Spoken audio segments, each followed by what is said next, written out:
Pride and Prejudice, Chapter 1. It is a truth universally acknowledged that a single man in possession of a good fortune must be in want of a wife. However little known the feelings or views of such a man may be on his first entering a neighbourhood, this truth is so well fixed in the minds of the surrounding families that he is considered the rightful property of some one or other of their daughters.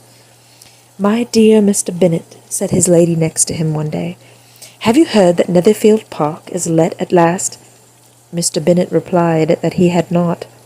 "But it is," returned she, "for Miss Long has just been here, and she told me all about it." Mr. Bennet made no answer. "Do you not want to know who has taken it?" cried his wife impatiently. "You want to tell me, and I have no objection to hearing it." This was invitation enough. "Why, my dear, you must know. Miss Long says that Netherfield is taken by a young man of large fortune from the north of England, that he came down on Monday in a chaise and four to see the place, and was so much delighted with it that he agreed with Mr. Norris immediately that he is to take possession before Michaelmas, and some of his servants are to be in the house by the end of next week." "What is his name?" "Bingley." "Is he married or single?" "Oh, single, my dear, to be sure. A single man of large fortune. 4,000 or 5,000 a year. What a fine thing for our girls!" "How so? How can it affect them?" "My dear Mr. Bennet," replied his wife, "how can you be so tiresome? You must know that I am thinking of his marrying one of them." "Is that his design in settling here?" "Design? Nonsense! How can you talk so? But it is very likely that he may fall in love with one of them, and therefore you must visit him as soon as he comes." "I see no occasion for that. You and the girls may go, or you may send them by themselves, which perhaps will still be better. For as you are as handsome as any of them, Mr. Bingley may like you the best of the party." "My dear, you flatter me. I certainly have had my share of beauty, but I do not pretend to be anything extraordinary now. When a woman has 5 grown-up daughters, she ought to give over thinking of her own beauty. In such cases, a woman has not often much beauty to think of." "But, my dear, you must indeed go and see Mr. Bingley when he comes to the neighbourhood." "It is more than I engage for, I assure you." "But consider your daughters. Only think what an establishment it would be for one of them. Sir William and Lady Lucas are determined to go, merely on that account. For in general, you know, they visit no newcomers. Indeed, you must go, for it will be impossible for us to visit him if you do not." "You are over-scrupulous, surely. I dare say Mr. Bingley would be very glad to see you, and I will send a few lines by you to assure him of my hearty consent to his marrying whichever he chooses of the girls, though I must throw in a good word for my little Lizzie." "I desire you will do no such thing. Lizzie is not a bit better than the others, and I am sure she is not half as handsome as Jane, nor half so good-humoured as Lydia, but you are always giving her the preference." "They have none of them much to recommend them," replied he. "They are all silly and ignorant like other girls, but Lizzie has something more of quickness than her sisters." "Mr. Bennet, how can you abuse your own children in such a way? You take delight in vexing me. You have no compassion for my poor nerves." "You mistake me, my dear. I have a high respect for your nerves. They are my old friends. I have heard you mention them with consideration these last 20 years at least." "Ah, you do not know what I suffer." "But I know you will never get over it, and to live to see many young men of 4,000 a year come into the neighbourhood." "It will be no use to us if 20 such should come, since you will not visit them." "Depend upon it, my dear, that when there are 20, I will visit them all." Mr. Bennet was so odd a mixture of quick parts, sarcastic humour, reserve, and caprice, that the experience of 23 years had been insufficient to make his wife understand his character. Her mind was less difficult to develop. She was a woman of mean understanding, little information, and uncertain temper, When she was discontented, she fancied herself nervous. The business of her life was to get her daughters married. Its solace was visiting and news. Chapter 2. Mr. Bennet was among the earliest of those who waited on Mr. Bingley. He had always intended to visit him, though to the last always assuring his wife that he should not go, and to the evening after the visit was paid, she had no knowledge of it. It was then disclosed in the following manner. Observing his second daughter employed in trimming a hat, he suddenly addressed her with, "I hope Mr. Bingley will like it, Lizzie." "We are not in a way to know what Mr. Bingley likes," says her mother resentfully, "since we are not to visit." "But you forget, mamma," said Elizabeth, "that we shall meet him at the assemblies, and that Miss Long promised to introduce him." "I do not believe Miss Long will do any such thing. She has 2 nieces of her own. She is a selfish, hypocritical woman, and I have no opinion of her."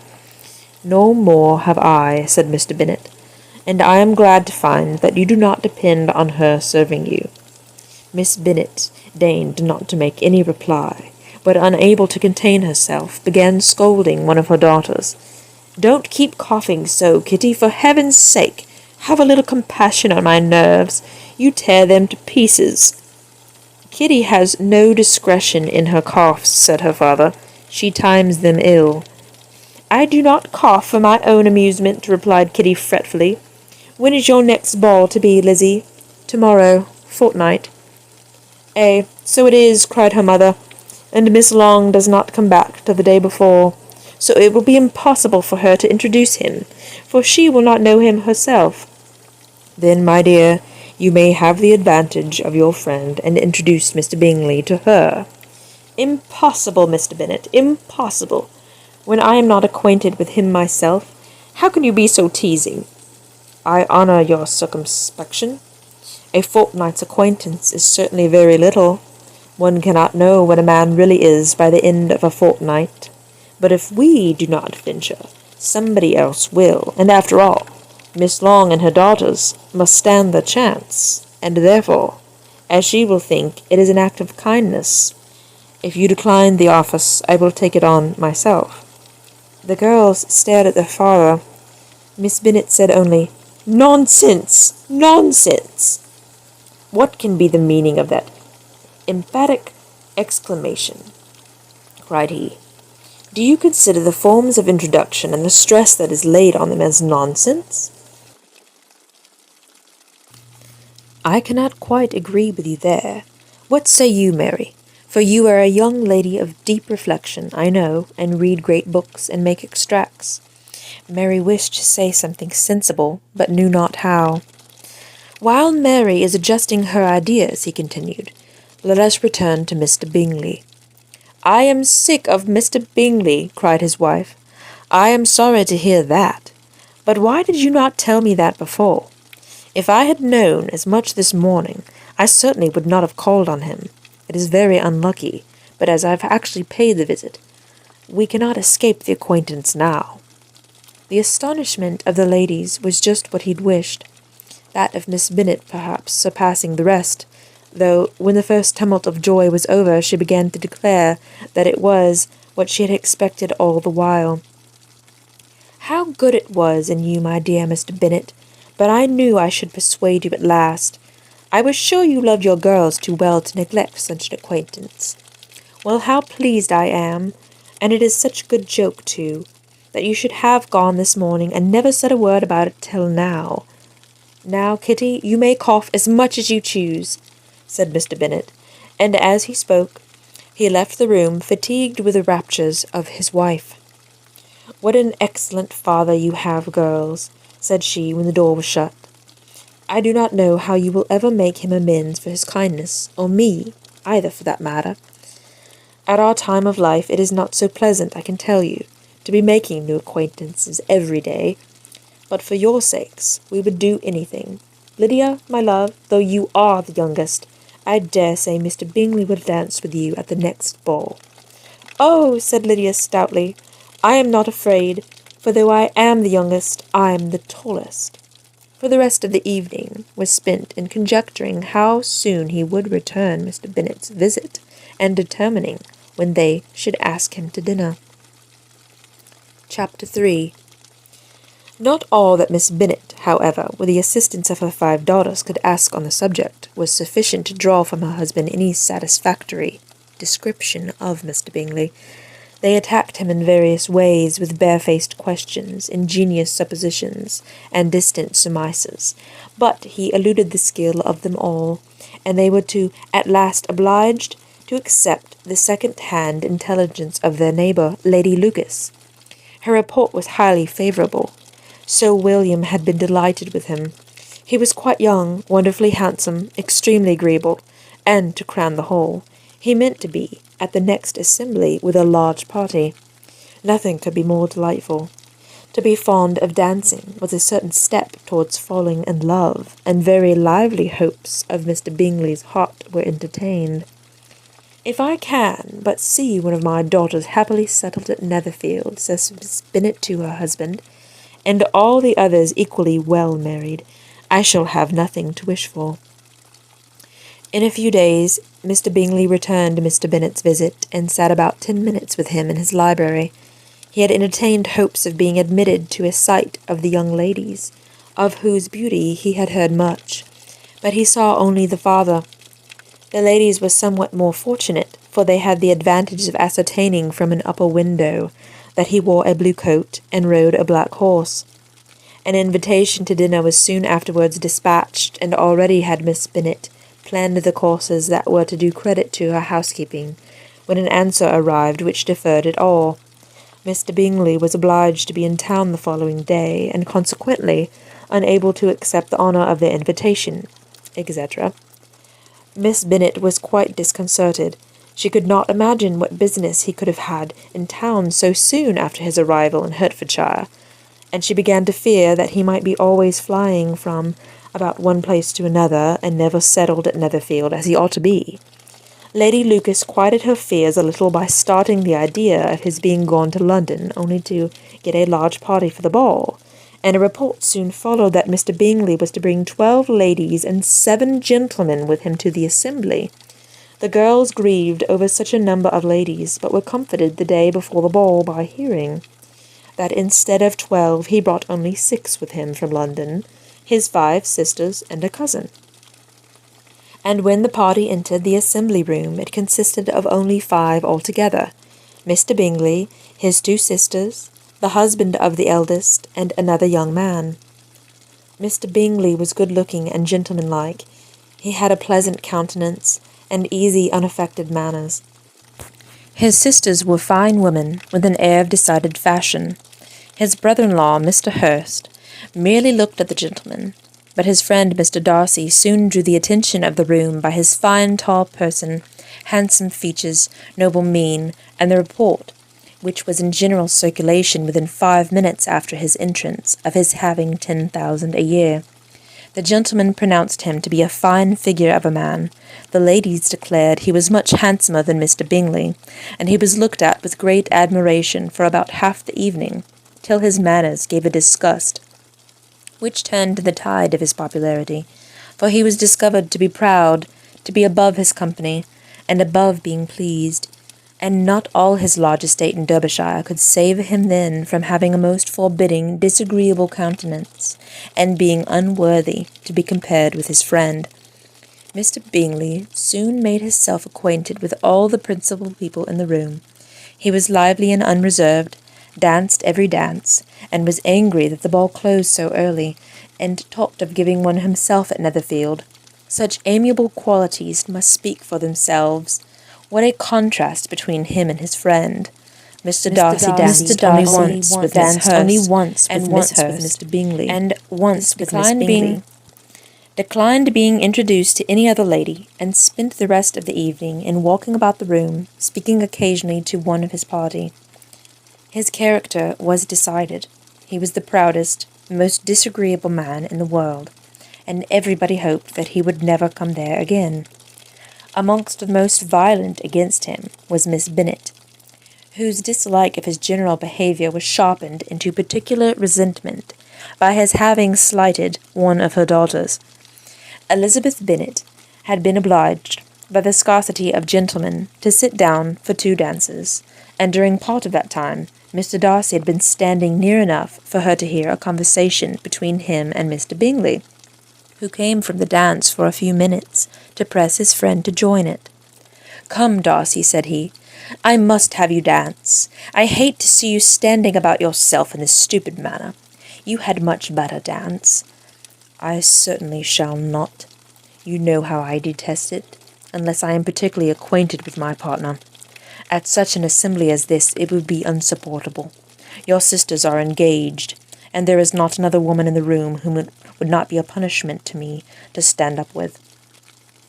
"I would not be so fastidious as you are," cried Mr. Bingley, "for a kingdom! Upon my honour, I never met with so many pleasant girls in my life as I have this evening, and there are several of them you see uncommonly pretty."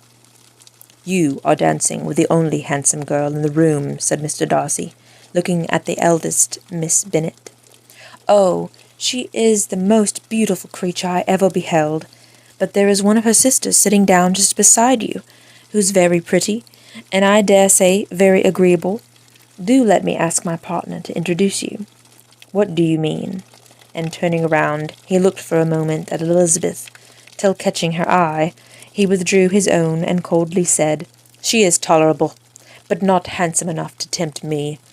I am in no humour at present to give consequence to young ladies who are slighted by other men. You had better return to your partner and enjoy her smiles, for you are wasting your time with me." Mr. Bingley followed his advice. Mr. Darcy walked off, and Elizabeth remained with no very cordial feelings towards him.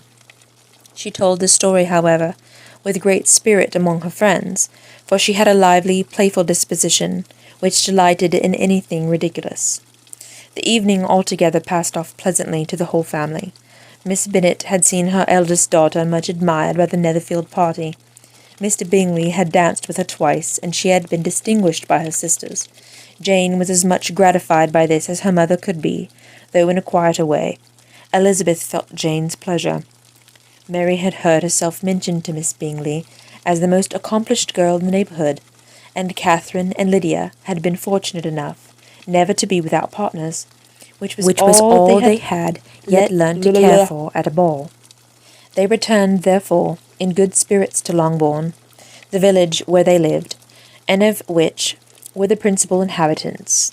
They found Mr. Bennet still up, with a book. He was regardless of time, and on the present occasion he had a great deal of curiosity as to the event of an evening which had raised such splendid expectations. He had rather hoped that his wife's views in the stranger would be disappointed, but he soon found out that he had a different story to hear. "Oh, my dear Mr. Bennet," as she entered the room, "we have had a most delightful evening, a most excellent ball. I wish you had been there. Jane was so admired. Nothing could be like it. Everybody said how well she looked, and Mr. Bingley thought her quite beautiful, and danced with her twice. Only think of that, my dear.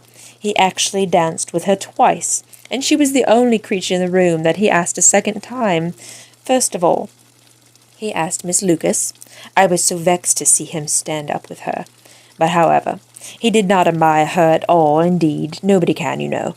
And he seemed quite struck with Jane as she was going down the dance. So he inquired who she was, and got introduced, and asked her for the next 2 dances. And the 2 third he danced with Miss King, and the 2 fourth with Maria Lucas, and the 2 fifth with Jane again, and the 2 sixth with Lizzie, and the Boulanger. If he had any compassion for me, cried her husband impatiently, he would have not danced half so much. For God's sake, say no more of his partners. Oh, that he had sprained his ankle in the first dance. Oh, my dear, I am quite delighted with him. He is so excessively handsome, and his sisters are charming women. I never in my life saw anything more elegant than their dresses. I dare say the lace upon Miss Hurst's gown. Here she was interrupted again. Mr. Bennet protested against any description of finery. She was therefore obliged to seek another branch of the subject, and related, with much bitterness of spirit and some exaggeration, the shocking rudeness of Mr. Darcy. But I can assure you, she added, that Lizzie does not lose much by not suiting his fancy, for he is a most disagreeable, horrid man, not at all worth pleasing, so high and so conceited that there was no enduring him. He walked here and he walked there, fancying himself so very great, not handsome enough to dance with. I wish you had been there, my dear, to have given him one of your set-downs. I quite detest the man. Chapter 4. When Jane and Elizabeth were alone, the former, who had been cautious in her praise of Mr. Bingley before, expressed to her sister just how very much she admired him. "He is just what a young man ought to be," said she. "Sensible, good-humoured, lively, and I never saw such happy manners, so much ease, with such perfect good breeding." "He is also handsome," replied Elizabeth, "which a young man ought likewise to be, if he possibly can. His character is thereby complete." "I was very much flattered by his asking me to dance a second time. I did not expect such a compliment." "Did not you? I did for you. But that is one great difference between us. Compliments always take you by surprise, and me never. What could be more natural than his asking you again? He could not help seeing that you are about 5 times as pretty as every other woman in the room. No thanks to his gallantry for that. Well, he certainly is very agreeable, and I give you leave to like him. You have liked many a stupider person." "Dear Lizzie!" "Oh, you are a great deal too apt, you know, to like people in general. You never see a fault in anybody. All the world are good and agreeable in your eyes. I never heard you speak ill of a human being in your life." "I would not wish to be hasty in censuring anyone, but I always speak what I think." "I know you do, and it is that which makes the wonder, with your good sense, to be so honestly blind to the follies and nonsense of others. Affectation of candour is common enough. One meets with it everywhere, but to be candid without ostentation or design, to take the good of everybody's character and make it still better, and say nothing of the bad, belongs to you alone. And so, you like this man's sisters, too, do you? Their manners are not equal to his." "Certainly not, at first, but they are very pleasing women when you converse with them. Miss Bingley is to live with her brother and keep his house, and I am much mistaken if we shall not find a very charming neighbour in her." Elizabeth listened in silence, but was not convinced. Their behaviour at the assembly had not been calculated to please in general, and with more quickness of observation and less pliancy of temper than her sister, and with a judgment too unassailed by any attention to herself, she was very little disposed to approve them. They were in fact very fine ladies, not deficient in good humour when they were pleased, nor in the power of making themselves agreeable when they chose it, but proud and conceited. They were rather handsome, had been educated in one of the first private seminaries in town, had a fortune of 20,000 pounds, were in the habit of spending more than they ought, and of associating with people of rank, and were therefore, in every respect, entitled to think well of themselves and meanly to others. They were of a respectable family in the north of England, a circumstance more deeply impressed on their memories than that their brother's fortune, and their own had been acquired by trade. Mr. Bingley inherited property to the amount of nearly 100,000 pounds from his father, who had intended to purchase an estate, but did not live to do it. Mr. Bingley intended it likewise, and sometimes made choice of his county.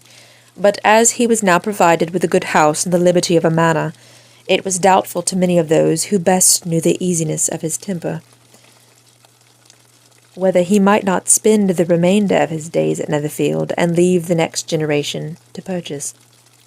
His sisters were anxious for his having an estate of his own, but though he was now only established as a tenant, Miss Bingley was by no means unwilling to preside at his table, nor was Miss Hurst, who had married a man of more fashion than fortune, less disposed to consider his house as her home when it suited her. Mr. Bingley had not been of age 2 years when he was tempted by an accidental recommendation to look at Netherfield House. He did look at it, and into it for half an hour, and was pleased with the situation, and principal rooms, satisfied with what the owner said in its praise, and took it immediately.